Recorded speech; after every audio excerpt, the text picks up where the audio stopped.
ইমাম হুসাইন মক্কায় আসলেন। মক্কায় এসে মক্কার গভর্নর তাকে মক্কায় থাকতে দিলেন না, এজিদের অর্ডার, হুসাইনকে গ্রেফতার করতে হবে।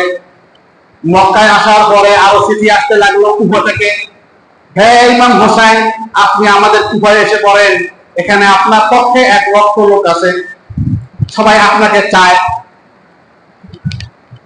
তখন তো ভালো মন্দ জাস্টিফাই করার পরিবেশ ছিল না, মোবাইল ছিল না, কথা হয় না।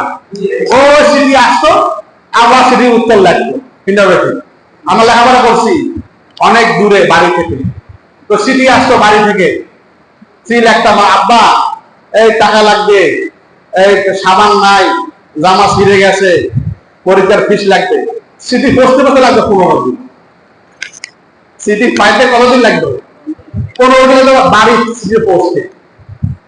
আবার চিঠি আসতো বাড়ি থেকে, হ্যাঁ টাকা পাঠাইতেছি, একটু সবর করো, লেখাপড়া ভালো মতো করো, আমাকে জন্য দোয়া করো, এই যে এরকম লেখা চিঠি আসতো।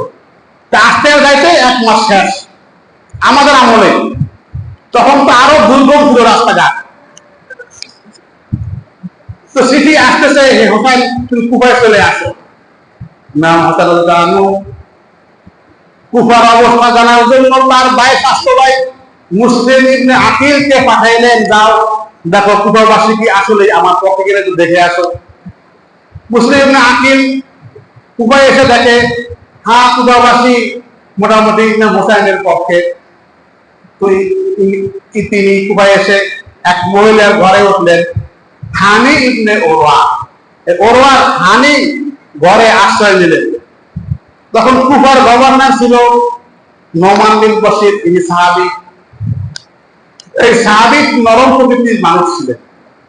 ইয়াজিদ মনে করছে যে এই সাহাবী দিয়ে কাজ হবে না, নরম শক্ত লোক দেওয়া লাগবে এই কুফার গভর্নর, যাতে সাইজ করতে পারে সবাই।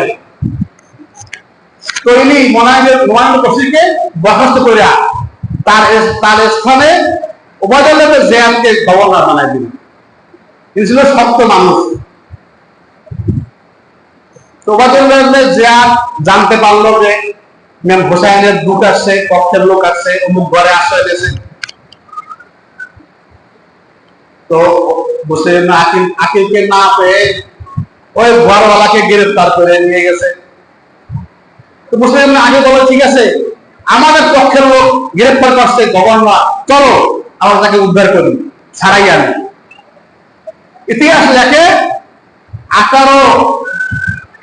4000 কুফাবাসী তার পক্ষে নিয়ে ছাড়াইতে গেছে। এখন ছাড়াইতে যাবে এই অবস্থায় যার বাবা পিতা আসে না, মায়ের বলে বাবারে যাস না, ওদের যাস না, গেলে